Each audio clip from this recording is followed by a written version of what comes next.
This isn't about expanding the right to vote. This is about expanding and ensuring the power of the Democrat Party, a one-party country for the rest of time. That's why they want to expand the Senate and add 4 more Democrats. That's why they want to expand the Supreme Court and add 4 or 5 more Democrats to that court. That's why they want to get rid of the filibuster right now to impose this voting system on us so they can never lose. And that's why they want to get rid of the Electoral College. Of course, when they win, they like the Electoral College, but many times they've lost as a result of the Electoral College, so they'd like to get rid of that too. In other words, they want to rewrite the Constitution without amending it. This is where freedom rings. If you believe in America, if you believe in the Constitution empowers us. It's a new day. America's back. America's back, and America's going to get strong again. We're going to defend America, and we're going to defend our interests. Liberty's voice, Levin TV. Hello, America. I'm Mark Levin, and this is Levin TV. Welcome back. We have a full year programming set for you.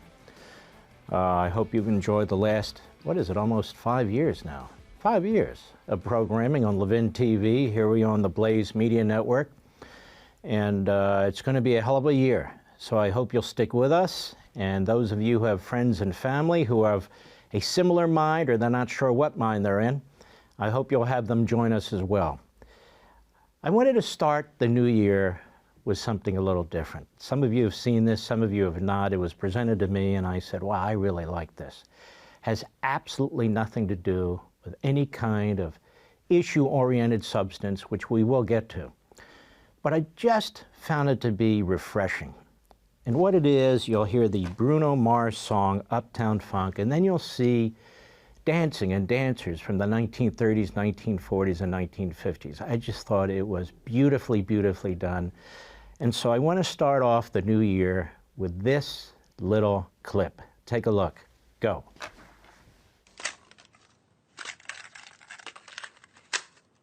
Do, do, do, do, do, do, do, do. Do, do, do, do, do, do, do. Do, do, do, do, do, do, do. Do, do, do. This is that ice cold Michelle fight for that white gold. This one for them hood girls, them good girls, straight masterpieces. Stylin', wildin', living it up in the city. Got Chuck's on with Saint Laurent. Gotta kiss myself, I'm so pretty. I'm too hot. Call the police and the fireman. I'm too hot. Make a dragon wanna retire, man. I'm too hot. Say my name, you know who I am. I'm too hot. And my band bought that money. Break it down. Girls hit you, hallelujah. Girls hit you, hallelujah. Girls hit you, hallelujah. Cause Uptown Funk don't give it to you. Cause Uptown Funk don't give it to you. Cause Uptown Funk don't give it to you. Saturday night and we in the spot. Don't believe me, just watch.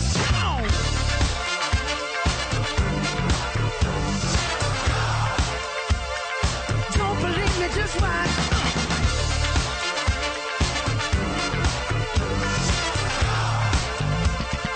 Don't believe me, just watch. Don't believe me, just watch. Don't believe me, just watch. Don't believe me, just watch. Hey, hey, hey, oh! Stop. Wait a minute. Fill my cup, put some nigga in it. Take a sip, sign the check. Julio, get the stretch. Right to Harlem, Hollywood, Jackson, Mississippi. If we show up, we gon' show out. Smoother than a fresh drop skipping. I'm too hot. Call the police and the fireman. I'm too hot. Make a dragon wanna retire, man. I'm too hot. Bitch, say my name, you know who I am. I'm too hot. And my band bought that money. Break it down. Girls hit you, hallelujah. Girls hit you, hallelujah. Girls hit you, hallelujah. Cause Uptown Funk don't give it to you. Cause Uptown Funk don't give it to you. Cause Uptown Funk don't give it to you. Saturday night and we in the spot. Don't believe me, just watch.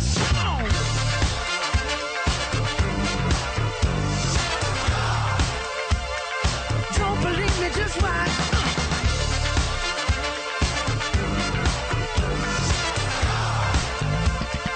Don't believe me, just watch. Don't believe me, just watch. Don't believe me, just watch. Don't believe me, just watch. Hey, hey.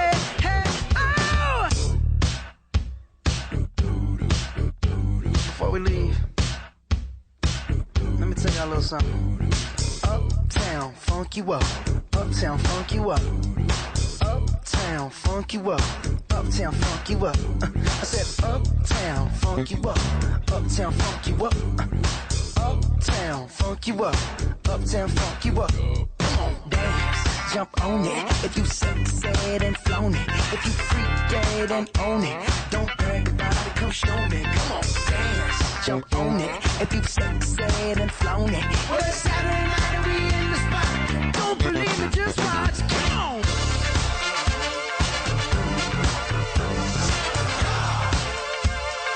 Don't believe me, just watch.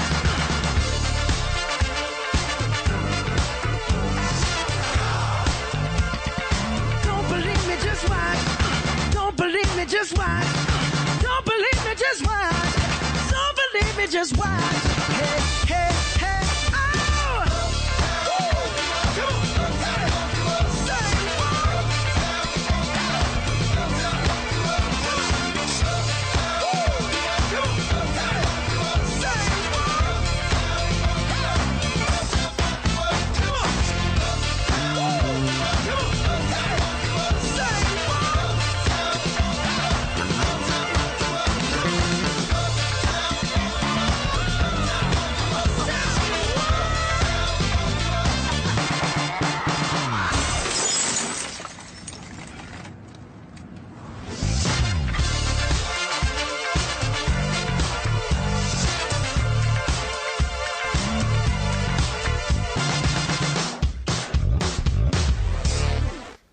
Isn't that fantastic for those of us who hadn't seen that? Two of the greatest dancers in history right there, but there were several, and I just thought that was very cool and actually very patriotic. I really did. That song, all that dancing, people of all backgrounds and so forth, and it was, I don't know, I find it inspiring. It really is fantastic. And boy, they do things I can't do. Could you dance like that? No, I don't think so. Now, I know they're professionals, but still, it's remarkable. Fred Astaire, Gene Kelly, Ginger Rogers, and on and on and on. Just incredible. No more, but we look back. Well, January 6th, I've been talking about this on the radio, and most of you do listen to the program on the radio, and the Democrat Party, the media, and the American Marxists want to make January 6th a date that will live in infamy. They want it to be remembered like the attack on Pearl Harbor or 9/11 or the Civil War or anything of the sort. Because their goal isn't really to find out how that building was breached. Because if they wanted to know how the building was breached, the number one witness who'd be under oath, who'd be giving testimony, who'd have to provide her texts, her emails, and so forth and so on, will be Nancy Pelosi, the Speaker of the House. It's her job primarily to protect that building. We've had plenty of information that she was offered the National Guard from the President, that in fact some law enforcement there on the Capitol had requested National Guard and she turned it down because she was concerned about the optics, quote unquote. She could have called in for more Capitol Police. She didn't do that. She could have asked for more Metropolitan Police, DC Metropolitan Police. She didn't do that. She didn't do anything. Anything serious, anything significant, anything effective. And so people want to know why. Republicans have been requesting, they've been sending her letters, they've asked for information from the Sergeant of Arms, whom she reports in the House, she appoints, and who reports to her. He won't provide any information to them, nothing. They've tried to get other information, she's blocked it. Meanwhile, her Politburo, her Stalinist committee, which she appointed every single member, including the two Republicans who are basically never-Trumpers, who've abandoned their party for spectacular media attention. They refuse to ask for any information related to Pelosi, and they keep using the phrase that Donald Trump was derelict in his duty. And that dereliction in his duty, doing nothing when the Capitol came under attack, they say, is a crime. First of all, I've gone through the criminal code, and I don't know what they're talking about. That's number one, but they do own the Justice Department, so they're hoping. And number two, dereliction of his duty. What duty exactly? It's the duty of the House of Representatives to defend the House of Representatives. It's the duty of the Speaker of the House to ask the President of the United States for the National Guard. President of the United States cannot do that himself. Now, we know this because over and over and over again, when the president wanted to send federal troops into Minneapolis, into Seattle, into Portland, and other places that were being burned and attacked during the Democrat Party riots of 2 summers ago, the governors refused, the mayors refused, and the president's hands were in many respects tied. We also know that when the same reprobates and rioters, the same violent Marxists, not mostly peaceful, but mostly non-peaceful, violent, were attacking Lafayette Park, burning the blocks around it, including an old church there. Were attacking the White House, trying to make entry to the White House, and injured some 60 Secret Service personnel. That when Donald Trump was considering using the Anti-Insurrection Act, which had been used by many presidents in the past for a lot less serious circumstances, we know that Milley opposed it, the head of the Joint Chiefs, who was a disaster. We know that Mattis and Kelly went public and they opposed it. We know that other former generals, very political, very liberal, they opposed it too. We know the media and the Democrat Party opposed it, and they were accusing Trump of using a heavy hand in the Attorney General Barr and accusing him of using, tear gas and other things that he shouldn't have used. And as a footnote, he didn't order any of that. That was the Park Service that was trying to get control of Lafayette Park at the time. So the Democrats and the media opposed all of that. The establishment opposed all of that. And now they want you to believe that January 6th is the greatest threat ever in American history to our government, that they were challenging the results of the election. Gee, that's never been done. It was done in 2000 by Gore, who went to the Supreme Court. It was done on the floor of the House of Representatives, January 6th. 2001, when Democrats were challenging the election of George W. Bush.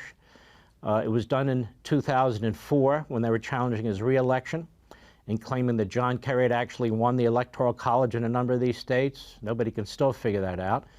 Of course, it was also done in a bigly way in 2016 when the Democrat Party, when the Biden and Obama administrations, when the FBI and the intelligence services, and of course Hillary Clinton, her campaign and the DNC, actually unleashed the greatest assault on our republic internally that we've ever seen, which was the Russia collusion lie, for which they impeached the president, for which they conducted criminal investigations, congressional investigations, for which they sought a coup, all working together. The collusion wasn't between Trump and Russia. It was between the Obama administration, the law enforcement bureaucracy in the federal government, left-wing slip-and-fall lawyers working for Perkins Coie, and the Hillary campaign and the DNC. That's where the collusion was. And for 2.5 years, they lied to us. And still to this day, the New York Times and the Washington Post won't return their Pulitzer Prizes. It is a scar forever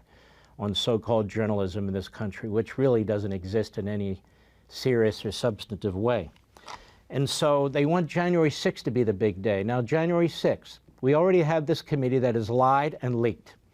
This committee is like nothing we've seen before. It's like they used to have in Stalinist Russia. There is no minority represented on this committee. The majority doesn't get to pick the minority, two never-Trumpers who hate Donald Trump and his supporters and always have. You might recall Liz Cheney was one of those who pushed the propaganda that Donald Trump had supported the shooting of certain individuals overseas, and that turned out to be a huge lie. She's never apologized for that. And the other lies that she embraced and pushed, that Donald Trump had trashed the men and women who had died in World War I during a solemn ceremony at a very important cemetery overseas. That was a lie, but Lynn Cheney climbed onto that as fast as she possibly could. You see, the Cheneys, the Bushes, the Paul Ryans, the Mitch McConnells, and the rest of them and their ilk, they want to try and grab power back.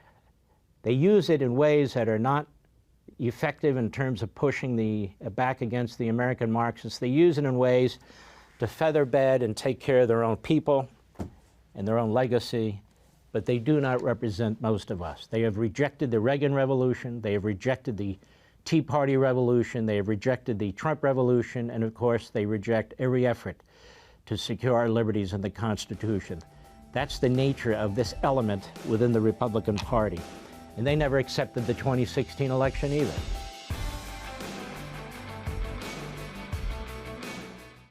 So now we have 2020, and we're told this great challenge to democracy. Of course, their lawyers were in court changing the laws in one state after another. 19 states have pushed back and tried to put back in place laws that are responsible, laws that ensure that that voters, as well as people who enforce the vote, are faithful to the Constitution and the rule of law. They don't believe everybody should vote who wants to vote. They believe everybody should vote who has a right to vote. And they also believe that there has to be a way to make sure that actually occurs, enforcing the law. The Democrat Party wants to change all that. They've been pushing H.R. 1. H.R. 1 would do many things. It would eliminate voter identification. It would compel every single state, including red states, it would compel every one of them to allow for these drop box mailings. It would allow, in every instance, for people to vote by mail, whether they had a reason to or not. It would allow in every instance for people to do this after the fact, lobbying and pushing and husbanding of votes after the vote has already been taken, where you have political operatives and so forth trying to gather votes at nursing homes and so forth. It would allow 16 and 17-year-olds to register to vote. Gee, that wouldn't create a problem. It would also allow people to vote in precincts in which they don't live, which would make it impossible to tell if they're actually able to vote or if they voted more than once. It would prevent states from cleaning up their voting rolls, which means dead people, people have moved, couldn't be removed from the lists. And of course, it goes on and on and on. The whole point is to destroy the voting system, to nationalize the voting system, to take the red states and turn them blue. The vast majority of this is unconstitutional. We've talked about this before. The Constitution leaves it to the state legislatures to write the election laws that affect federal elections. The state legislatures. This would nationalize the process, take that power away without an amendment to the Constitution, and do it in a statutory way and create absolute chaos and havoc. And since the Democrats control the media, that means they would win the spin, they would win the narrative, wouldn't they?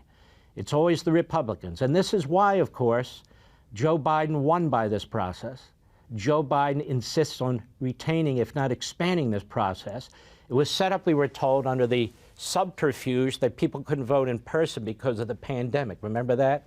Now they want to not only keep it in place, but compel red states and Republican legislatures to enshrine the same rules that they insist on. In other words, they want to turn the whole country into California, a one-party country. This isn't about expanding the right to vote. This is about expanding and ensuring the power of the Democrat Party, a one-party country for the rest of time. That's why they want to expand the Senate and add 4 more Democrats. That's why they want to expand the Supreme Court and add 4 or 5 more Democrats to that court. That's why they want to get rid of the filibuster right now to impose this voting system on us so they can never lose. And that's why they want to get rid of the Electoral College. Of course, when they win, they like the Electoral College, but many times they've lost as a result of the Electoral College, so they'd like to get rid of that too. In other words, they want to rewrite the Constitution without amending it. It's very interesting. In order to amend the Constitution, ladies and gentlemen, the bottom line is the state legislatures have to do it. The state legislatures have to vote, 38 of them, to accept an amendment. So they just assume do it by judicial fiat or by legislative fiat. And one more point, and it's this.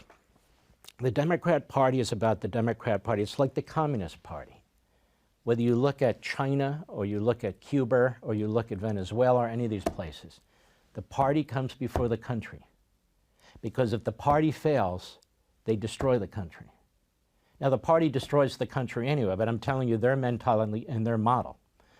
The party comes before the country. So it's allegiance to the party that matters more than anything else. This is why they don't support freedom of speech, competition of ideas. They undermine the Bill of Rights, including the First Amendment. This is who they are. This is what they believe. They talk about progress. What do they mean by progress? Progress is destroying your liberty and expanding their power. Now, Politico, which is a rag, of course, a left-wing rag, most of them are. Newsbusters points out the media is already being flooded with stories this week about the solemnity of the January 6th anniversary. And yet we also have Politico reveling that the Democrats are attempting to use the occasion to engage in flat-out partisanship by federalizing the elections at the state level so as to favor that party. In fact, Rachel Bade and Ryan Lizza are not at all shy about joyfully hyping in the Monday Politico playbook that Democrats to use January 6th anniversary to supercharge voting rights push. It's going to be an emotional week for a lot of people on Capitol Hill, they write. With the one-year anniversary of the January 6th Capitol siege Thursday, Congress is planning an array of memorials and speeches to commemorate one of the darkest days in American history. Lawmakers will have the opportunity to tell their personal stories of what it was like to hide from angry rioters. Cable news will blanket the airwaves with harrowing footage of the assault. Leaders of the Capitol Police will testify before the Senate Rules Committee about the security situation 1 year later. Nancy Pelosi's orchestrating this entire play. She's orchestrating the entire thing. This is why this committee was set up in the first place. She is colluding with the White House, where the president and the vice president are going to give speeches. She's colluding with the Department of Justice, where the Attorney General is going to give a speech on prosecutions. She is having members of Congress come forward and speak. She's working with the media, hand in glove, foot and mouth. She's working with the media. Following that buildup, it was time for Bade and Lizza to revel that Democrats flat out politicizing the occasion by steamrolling Senators Manchin and Sinema.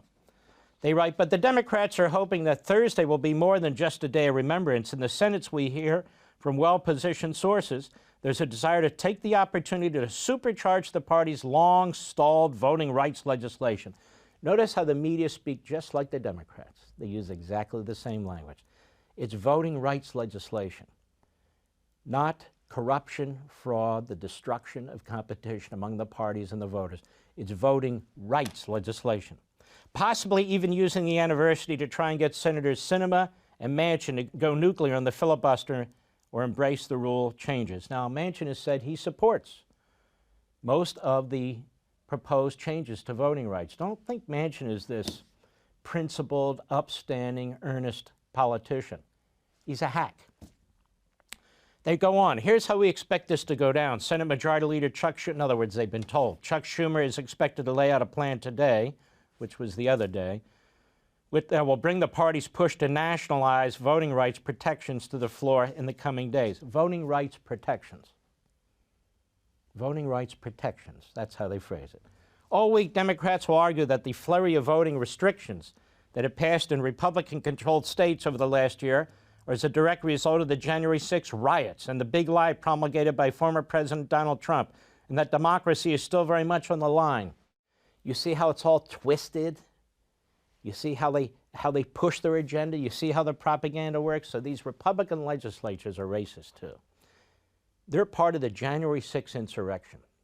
They're trying to enshrine these rules that prevent people from voting in order to get the outcome that they want. That's the narrative. The bill will get filibustered by the GOP just as it has time and time again. Yet some Democrats think that an argument pegged to January 6th could win over Sinema and Manchin. So they're not serious about what took place on January 6th. They're exploiting what took place on January 6th, which is exactly what Marxists do. And not just Marxists, fascists too, totalitarians generally.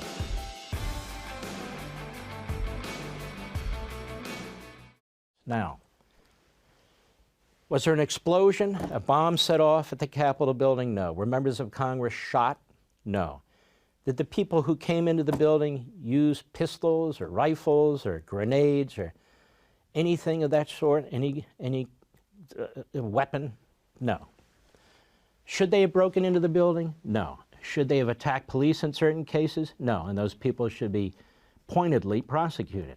But that doesn't mean people who quote-unquote trespassed or were parading illegally should be thrown into some kind of a gulag in the D.C. jail, sitting there month after month after month before they get trials, denied basic liberties and freedoms, and to be kept from the public.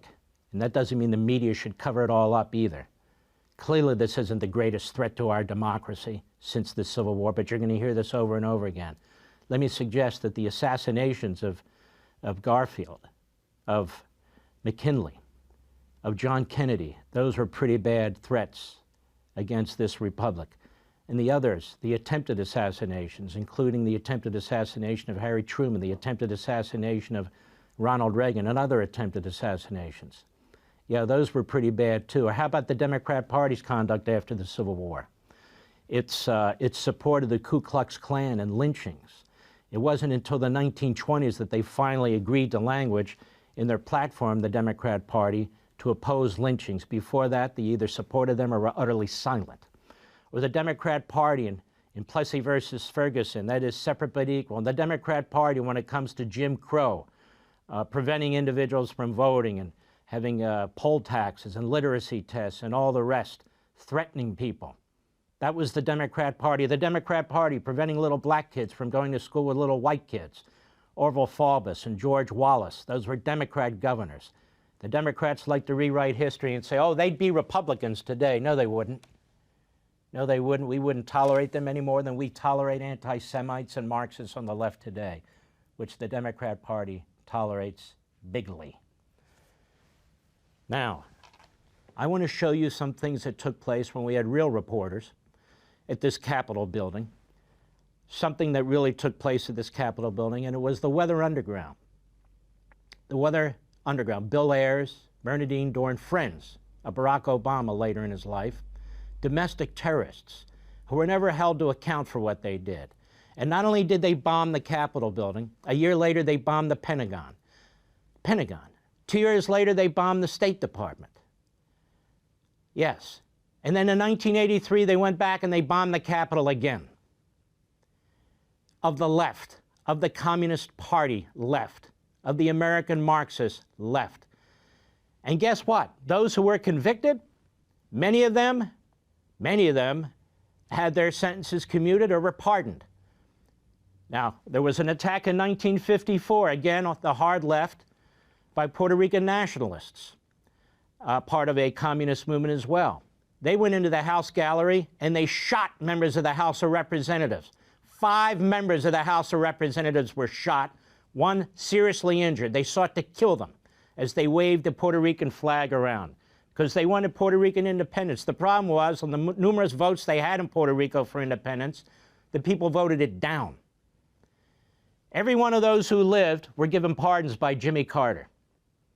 Just as individuals who were involved in the bombings that I just spoke about were given pardons by Bill Clinton. And none of them were remorseful. None of them. Can you imagine? Well, let's take a look and let's take a listen. Let's begin with ABC News, March 2nd, 1971. The great Howard K. Smith reports on the attack on the Capitol building by the Weather Underground. Go. At 1 minute before 1 o'clock this morning, the switchboard at the Capitol received a phone call. A man's voice said a bomb would go off in the building in half an hour.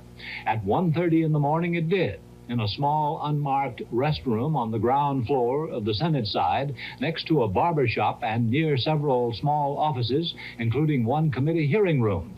For a report on the first serious damage to the nation's foremost structure since the British burned it in 1814, here is ABC congressional correspondent Bob Clark. There was alarm for a time that other bombs might still be hidden inside the Capitol. Police used dogs specially trained to sniff out explosives in a painstaking search both inside and outside the building. The single bomb set off by a timing device left the men's room a shambles, plumbing demolished, bricks and plaster ripped from walls. Army and FBI experts sifted the debris, seeking a clue to the nature of the explosive. There was heavy damage to the nearby barber shop. Windows were smashed there, and 100 feet away in the Senate restaurant, where tables were overturned and a priceless stained glass mosaic destroyed. Damage estimated in the hundreds of thousands of dollars might have been far worse, but for the 3-foot-thick walls in the oldest part of the Capitol. As it was, the violent explosion ripped off doors in nearby conference rooms. There was no damage to the Senate chamber itself on the floor above. Daylight revealed more smashed windows and debris. Tourists were barred from the Senate wing all day, but the entire Capitol will be reopened to the public as soon as possible. Everyone entering the Senate wing today had to pass a security check. The Capitol's police chief told how an operator received the bomb threat. This building will blow up in 30 minutes. Evacuate the building. This is in protest of the Nixon involvement in Laos. There were telephoned bomb threats to 22 other Washington buildings yesterday and 2 more today, all false alarms. Credit for the Capitol bombing was claimed in a letter received by the Associated Press today, signed by the Weather Underground and postmarked Elizabeth, New Jersey. Nevertheless, Attorney General Mitchell said today there is no evidence of a conspiracy, just a lot of people getting in on an act. Ho Chi Minh's birthday was also marked in Washington. A bomb exploded early this morning in the Pentagon, and left-wing terrorists telephoned newspapers to say they were responsible. Stephen Gear reports. The explosion destroyed one of the Pentagon's 140 women's restrooms and blasted out a wall on the 4th floor. No one was injured. The explosion came at 1 a.m., just moments after the Pentagon's duty officer received a warning based on one of a number of calls to newspapers, one of which said the Pentagon would be bombed in celebration of Ho Chi Minh's birthday. Rumors of other bombs plagued officials during the day, but sweeps of the building turned up nothing. Speaking for the Pentagon was an Air Force officer called to duty early this morning. No one was hurt, fortunately, but I'd like to point out that only through good fortune that the people who work in the Pentagon at night were not seriously hurt or killed.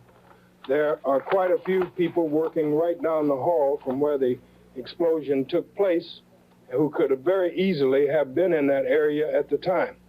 They had no warning at all and could have been seriously hurt or killed by this irresponsible act. Water from pipes ruptured in the blast seeped down to floors below the restroom, interrupting operation of an Air Force computer bank for several hours, soaking office furniture and equipment, and shutting down some stores operated as concessions in the concourse. So far, there's no monetary estimate of the damage. Much of the Pentagon is a public area with visitors and tourists roaming through the halls, but security was tighter today than yesterday. Ironically, before the explosion this morning, the order had gone out here at the Pentagon to tighten security measures. Because of anti-war demonstrations scheduled for this weekend in Washington and plans to block access to the Pentagon on Monday, packages were to be inspected beginning at 7 o'clock this morning. That's 6 hours after the explosion. Stephen Gear, ABC News, at the Pentagon. People calling themselves members of the Weather Underground last night planted bombs in federal office buildings in Washington and Oakland, California. The group, apparently an offshoot of the old radical weathermen of the 1960s, claimed the bombs were set to protest American support for South Vietnam and Cambodia. We have reports, first from ABC's Ted Koppel at the State Department. There are very few positive things to say about planting an explosive in a government building, but as an attention-getting device, it's hard to argue with the effectiveness of that bomb that went off in a third-floor washroom here at the State Department early this morning. About 20 offices, all of them empty at the time, were damaged, a few of them by the explosion itself, most of them by water leaking out of ruptured pipes. State Department spokesman Robert Anderson read a prepared statement in behalf of Secretary Kissinger. All of us, including Secretary Kissinger, are relieved that no one was killed or injured by this totally senseless act. At midday, the Associated Press got a phone call from a man saying he was with the Weather Underground and that bombs would explode at the Departments of Interior and Agriculture and the Smithsonian before the day was out. Some 4,500 workers at the Interior Department were eating lunch when they were told to evacuate immediately. Most went home for the day, others stayed to watch. Police used dogs specially trained to sniff out bombs in their search of the Interior Department building, but no bomb was found. At the Smithsonian, security was increased, people were watched, but there was no evacuation. Again, tightened security, but no evacuation at the Department of Agriculture. During a search, someone found a suspicious package, but it turned out to be some old bottles of wine. David Garcia, ABC News, Washington. That other bomb threat was a dramatic one at a military induction center in Oakland, California today. We get details from newsman David Louie of station KGO-TV in San Francisco. Police cordoned off 6 blocks around the downtown Oakland induction center after the news media received telephone bomb threats. When no bomb went off after an all-night vigil, a dog trained to detect explosives led a search party into the building. The dog failed to find the bomb, but a federal agent did in the Navy's 7th floor offices. A Navy demolition crew rushed in. The device was found above a panel in the false ceiling inside a black suitcase. With daylight came scores of spectators held behind police lines. As tense minutes turned into hours, the black suitcase bomb was pulled from the side door at the end of a rope. The demolition team, black-suited and shielded, approached the bomb with a lead pellet blanket and detonating devices.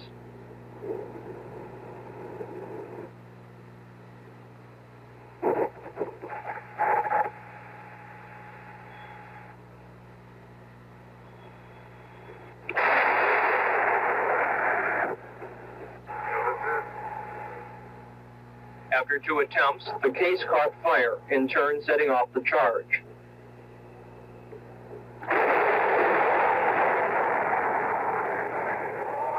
With the bomb still ticking, officials said they had no choice but to blow it up in the street. In view of the fact that it was ticking and that it was apparently that volatile, any more jarring might have done it, and so we figured there wasn't that much that would have done that damage in the center of the street like that. But you can imagine in a contained room, if it were contained, that large an explosive device would have probably blown at least the corner of that building and probably most of that floor out. Well, there you go. And they would bomb other buildings. This was the so-called anti-war movement. Their goal was to overthrow the United States. This is part of the new left that I talk about in American Marxism. Always violent, horrifically violent. And it wasn't just in Washington there were attacks, by the way, either. Not just in Washington. Now that's an insurrection. But they never called it an insurrection, not once. And that did enormous damage to the Capitol building. It's just like the riots during the summer doing enormous damage to the Portland Federal Courthouse. And when President Trump tried to defend it, and the governor there wouldn't allow him to send in the National Guard, he sent in more federal law enforcement, and Nancy Pelosi accused the president of sending in stormtroopers. So did the number 3 Democrat, James Clapper. Stormtroopers. Stormtroopers. And on January 6th, tomorrow, they want to honor the police who are at the Capitol building, the only police that they want to honor, because this is the same political party that supported efforts to defund the police and then slash their budgets. And then we're pushing legislation to make it impossible to be a police officer, to take all kinds of limited immunity away, and allow slip and fall leftist radical lawyers to bring all kinds of civil rights suits against them. In other words, to destroy policing and your security and safety. These are the same people who are trying to turn January 6th into a new event. Maybe they'll make it a national holiday by the time they're done.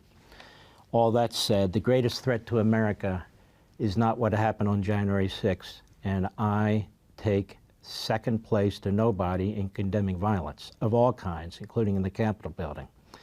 The Democrat Party is the greatest danger this country threats. Whether it was slavery and the Confederacy and Civil War and what happened thereafter, it's the Democrat Party. And today, its embrace of American Marxism. Now, I want you to take a look at this brief clip. This is about the Puerto Rican attack on the Capitol building and the shooting, the actual literal shooting in 1954 of members of the House of Representatives. Go. Police hurry to America's House of Representatives in Washington following an attack by 3 Puerto Ricans, including Rafael Miranda, who fired on the senators in the chamber. Fellow gunman Andres Condero and the woman member of the trio Lolita Lebron are hustled away from the menacing crowd.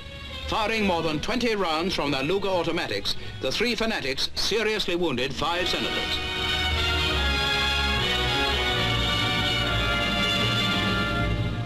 Ambulances are rushed to the Capitol, along with doctors from a nearby naval hospital.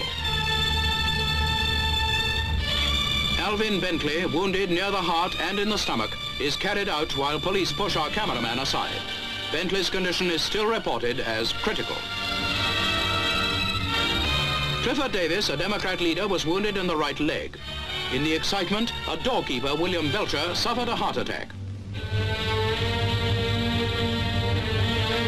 Republican Ben Jensen received several severe wounds in the back. Many other congressmen escaped death by inches in the chamber. And Representative Halleck shows where a bullet ripped into his desk. Another round splintered the back of a congressman's chair.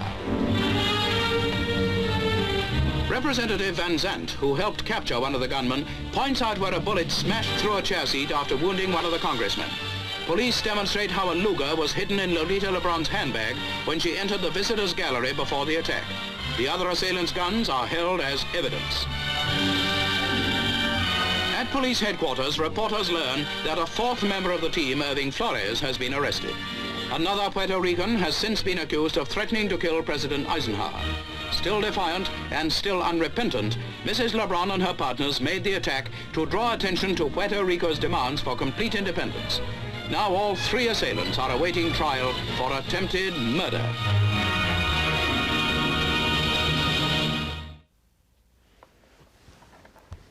Jimmy Carter pardoned all of them. All of them. And his Attorney General said at the time that it was a humanitarian move.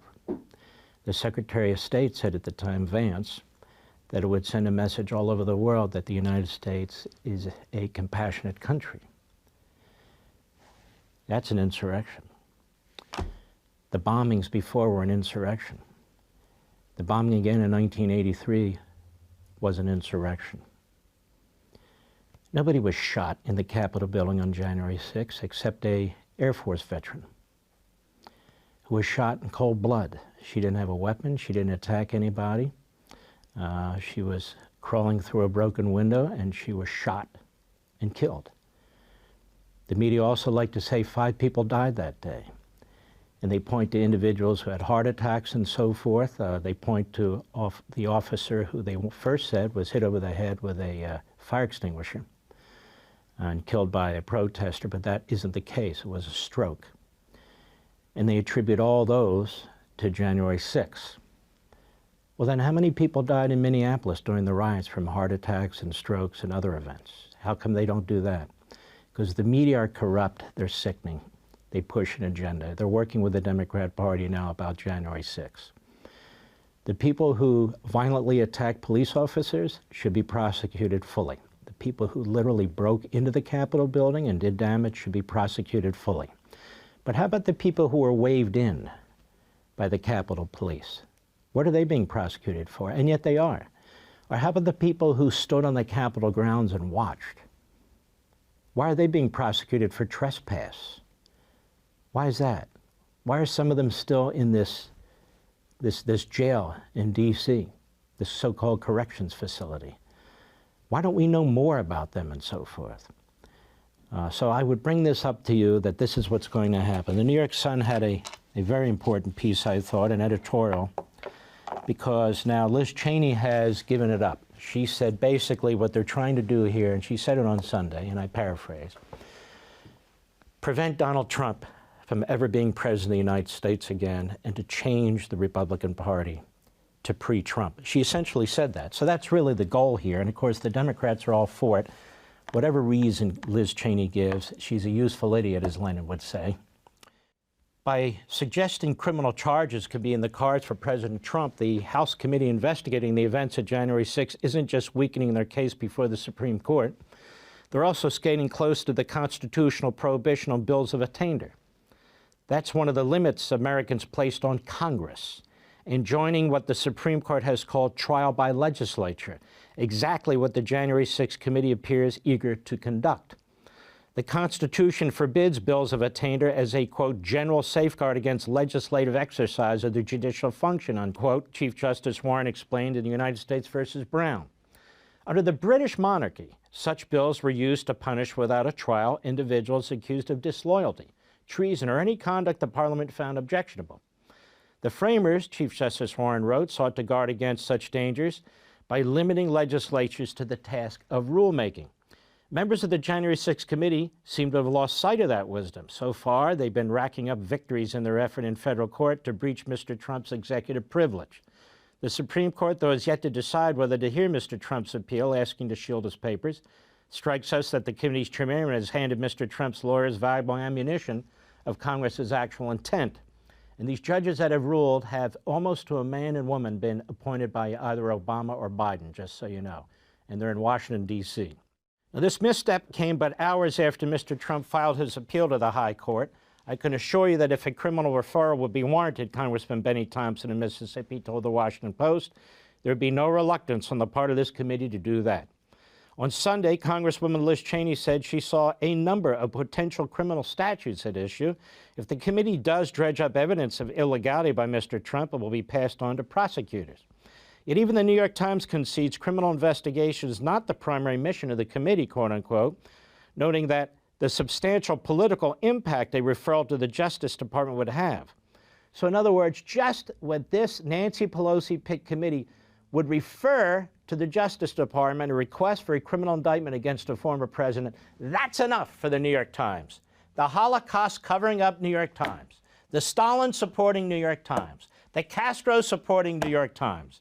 Mr. Trump's lawyers contend Mr. Thompson has admitted his goal of uncovering information that could result in criminal referral at DOJ. Mr. Thompson's remark proved, they say, that his committee is acting as an inquisitorial tribunal seeking evidence of criminal activity.